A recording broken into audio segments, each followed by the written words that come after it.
자, 재고자산의 기말평가 저가법 적용하라고 되어 있네요.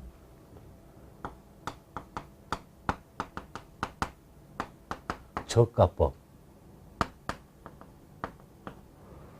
자, 저가법이라는 얘기는요. 원가가 100원, 시가가 120원. 자, 우리 자산 평가하는 거 단기매매증권에서 배우셨어요. 단기매매증권은 시가법이에요. 그러니까 원가 처음에 사왔을 때 100원이었는데 시가가 120으로 튀면 단기매매증권을 20 올리고 단기매매증권 평가 이익 이렇게 했고요. 시가가 80으로 떨어지면 단기매매증권을 20 내리고 평가 손실 이렇게 해요. 그게 시가법이야. 원가법은 시가가 움직이든 말든 상관없이 그냥 처음에 그대로 유지하고 있는 거야. 근데 저가법은요. 올라가면 원가보다 시가가 120으로 올랐죠. 올라가면 안 쫓아가. 그냥 그대로 있어. 그거 회계 처리 안 하는 거죠. 나 처음에 상품 사왔을 때 상품이 100원 이렇게 해놨는데 그 상품이 가치가 올랐어. 그렇다고 이거 쫓아서 올라가느냐? 안 올려요. 가만 놔둬. 그런데 이것이 떨어지더라. 80원으로 떨어지더라. 그러면 내려갑니다. 상품 빼고 평가 손실 이렇게. 근데 직접 빼지는 않고요. 이제 쉽게 얘기하면 이런 얘기지. 예전에 이렇게 했는데 상품을 빼버리고 여기다가 평가 손실해. 이렇게 해요. 그리고 오르면 안 하고 떨어지면 내려가.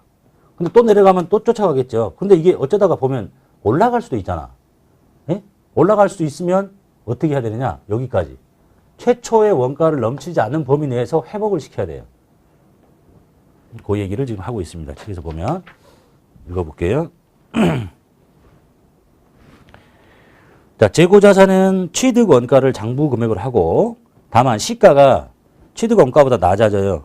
올라가면 안 쫓아가는데 낮아지면 그 시가를 장부 금액으로 한다. 그러니까 떨어진 만큼 쫓아 내려가라. 즉 재고자산의 시가가 취득 원가보다 하락하면 저가법을 사용해서 재고자산의 장부 금액을 결정한다. 저가법이란 원가와 시가를 비교해서 낮은 금액으로 평가하는 거 방금 설명드렸죠. 자, 여기서 원가는 뭐고 시가는 뭐고 좀 이따 보기로 하고요. 자, 적용 방법. 저가법으로 평가를 위한 저가법은 항목별로 적용해라. 경우에 따라서 서로 유사하거나 관련 있는 항목들을 통합해서 적용하는 것이 적절할 수도 있으나 총액으로 적용할 수는 없다. 조별로 해라 이런 얘기네요. 회계 처리를 좀 집중적으로 보시면 되겠네요. 자, 재고자산의 시가가 장부금액 이하로 떨어지면 평가 손실을, 그러니까 원래는 이제 상품이 이렇게 잡혀 있을 텐데 상품이 1,000원, 현금 1,000원 이렇게 잡혀 있을 텐데 이게 가치가 올라가면 안 쫓아간다. 떨어졌대요. 그러면 떨어지면 재고자산 평가 손실 하고 이게 바로 만나가지고 이렇게 딱 줄어들면 좋겠잖아. 뭐 20 떨어졌다 칩시다. 200을 줄여. 그럼 이제 800원짜리가 되는 거죠. 1,000원짜리였는데 가치가 200원 떨어졌어. 800원짜리가 됐어. 그럼 바로 상품을 제거하고 평가 손실 이렇게 했으면 좋겠는데 이게 다시 올라갈 수도 있고 올라갈 때는 다시 쫓아 올라간다 그랬잖아요.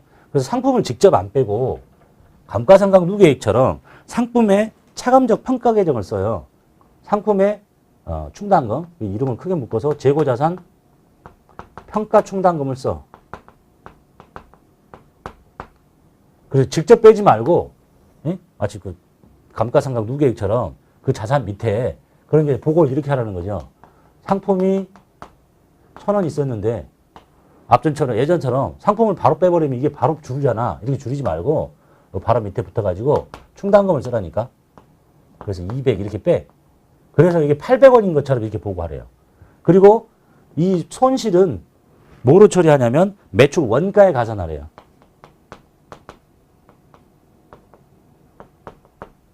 그러니까 영업의 비용 처리하지 말고 매출 원가, 영업 비용으로 처리하라는 얘기죠. 예? 우리 실기에는 거의 나올 수 없습니다. 이런 이름들이 등록되어 있지 않아서. 그러니까 내용만.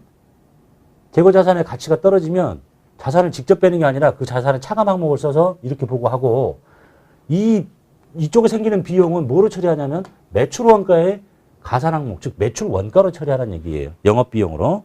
그러다가 이게 다시 회복이 되면, 자, 회복이 되면 지금 1,000짜리가 200으로 떨어졌죠. 더 떨어지면 똑같은 붕괴를 계속하면 되는 것이고 이게 올라가죠. 어디까지만 올라가면 되냐면 여기 넘치지 않을 정도만 올라가면 돼요. 이게 다시 이제 1,000원짜리가 800원이 됐다가 1,200원으로 튀었대요. 물건값이 갑자기. 그러면 여기 있는 상품을 바로 1,200원 늘리는 게 아니라 여기 잡아놓은 요 평가 충당금을 다 없애버려요. 1,000원이 1,200원이 됐어도 200원만큼만. 그리고 상품 매출 원가를 차감시켜. 매출 원가에서 이거는 매출 원가를 가산시키고 이건 매출 원가를 줄여주고 이러면 재고자산 평가 손실 환입인데 이렇게 그럼 이제 어떻게 되냐면 이렇게 있었던 것이 충당금이 최대가 200이잖아. 근데 1,200이 됐다고 그래서 충당금을 400을 내릴 수는 없는 거니까 이게 다 사라지는 거예요. 그래서 다시 원위치가 되는 거야. 이렇게. 그 위로는 못 올라가도록. 이해되셨죠? 내용만 봐두시면 되겠네요. 떨어지면 이 상품의 차감 항목인 재고자산 평가 충당금을 써서 이 자산 밑에서 빼도록 하고 있고 그리고 그만큼을 영업비용인 매출 원가에 가산시키고 이게 만약에 회복이 되면 이 충당금만큼만 회복이 되는 거예요. 그거보다 더 많이 회복을 잡을 수는 없어. 200밖에 없는데 300을 잡을 수는 없잖아요. 그래서 여기까지밖에 못 올라간다. 그리고 그걸 다시 재고자산 평가 손실 충당금, 아니, 재고자산 평가 손실 환입이라고 하는데 이름은 이거지만 매출 원가에 차감시키게 되더라. 이런 얘기잖아요. 이제 매출 원가를 매출 원가가 만 원이면 이 경우면 이런 계정을 만들어서 쓰면 여기 바로 밑에 붙어가지고 매출 원가를 200원 더 늘리게 되는 거고 이 경우는 요 이름으로 써서 이 매출 원가를 늘리게 되는 거고 얘는 매출 원가를 늘리게 되는 거고 이런 매출 원가를 줄이게 되는 거고 그래서 이름만 이렇게 생겼지 위치는 그 매출 원가 자리에서 붙어서 빼거나 줄이거나 매출 원가를 늘리거나 줄이거나 하는 형태로 보고하게 됩니다. 이걸 실현시키려면 프로그램의 계정 과목을 만들어 놓을 때 세팅을 다 해놔야 돼요. 그래서 이거는 거의 출제하기 어렵습니다. 내용만 봐두시면 되겠네요. 그래서 자 재고자산의 시가가 장부가액 이하로 하락하면 발생한 손실은 재고자산의 차감 계정으로 표시하고 매출 원가에 가산시킨다만 봐두시고 그 다음에 저가법의 적용에 따른 평가 손실을 초래했던 상황이 회소가 돼서 시가가 장부금액보다 더 높아. 그러면 끝까지 쫓아가는 게 아니라 최초의 장부금액을 초과하지 않는 범위 내에서 평가 손실을 환입하고 매출 원가를 줄여라. 영업의 수익으로 잡지 말고 이렇게 하고 있습니다. 사례 볼게요. 연속된 거예요. 1년도 12월 30일에 상품의 원가는 50만 원입니다. 순실현 가능가액이 40이야. 자, 여기서 말하는 이제 순실현 가액은 상품의 경우에 시가를 말합니다. 요거 먼저 봐야 되겠구나. 자, 그럼 여기서 말하는 시가가 뭐냐? 원가는 내가 취득한 금액이죠. 취득해 원가 방금 배웠듯이 취득한 금액에다가 부대 원가 더하고 매입 환출매 내용이 있으면 빼고 이렇게 자 여기 이제 그게 원가인데 그거를 원가 흐름의 가정에 따라서 분배한 게 원가인데 그럼 여기서 비교해야 되는 대상이 시가는 뭐냐? 바로 앞 페이지에 시가란 순실현 가능 가치를 말한다. 어려운 말이죠. 그리고 바로 밑에 보면 원재료의 현행 대체 원가는 순실현 가능 가치에 대한 최선의 이용 가능한 측정치가 될 수 있다. 즉 원재료는 시가를 뭐로 쓰라고 하냐면 현행 대체 원가를 쓰라는 얘기예요. 시가. 그럼 원재료를 뺀 나머지 뭐야? 상품이나 제품, 제공품 이런 것들은 시가가 순실현 가능 가치고 원재료는 현행 대체 원가다. 그래서 이 원가하고 비교해라. 이게 무슨 뜻이냐? 이게 하단에 좀 써 있죠. 순실현 가능 이걸 알아야 되는 얘기는 아니고 혹시 시험에 나오면 요 이름까지 정도만. 원재료의 시가는 현행 대체 원가. 요게 말이 쉬우니까 요거부터 봅시다. 현행 대체 원가. 뭔 말이냐? 지금 원재료가 처음에 사왔을 때 1,000원이에요.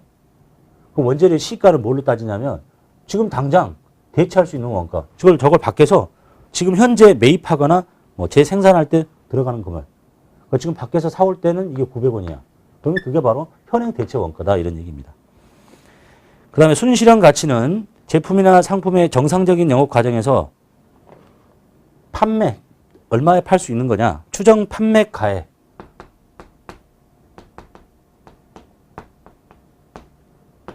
순실현 가능 가치가 그러니까 이 물건을 팔아가지고 실현해낼 수 있는 금액.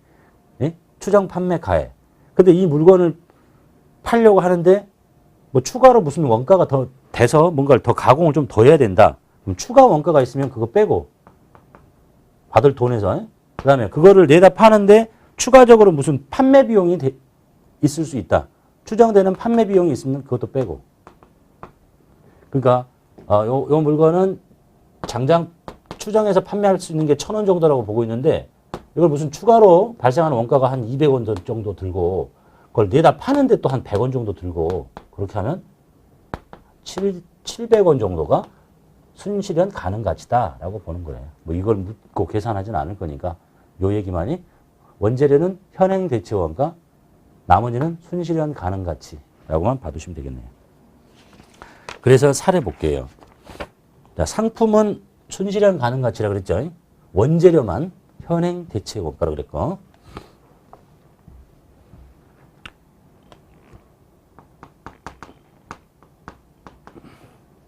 상품의 원가가 50만 원인데요. 순실현 가능가에 얘가 시가죠. 떨어졌어요.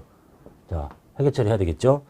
상품을 바로 빼는 게 아니라 상품의 차감 항목인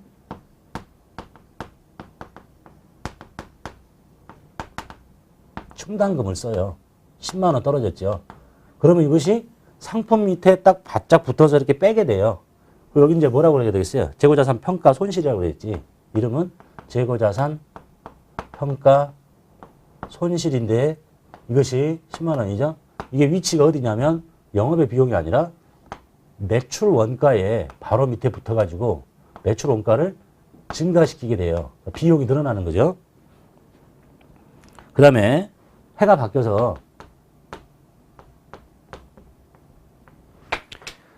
이 상품의 원가가 50만 원짜리였는데 한번 떨어졌잖아요. 40으로. 근데 이게 순실현 가능 가액이 52로 올라갔어요. 그러면 최초에 원가를 넘치면 안 되는 거니까 요거보다 더 오른 거잖아요. 요거 다 갖다 써 그냥. 재고자산 평가 충당금 다 없애버려요. 20. 그리고 그 금액만큼만 재고자산 평가 손실 환입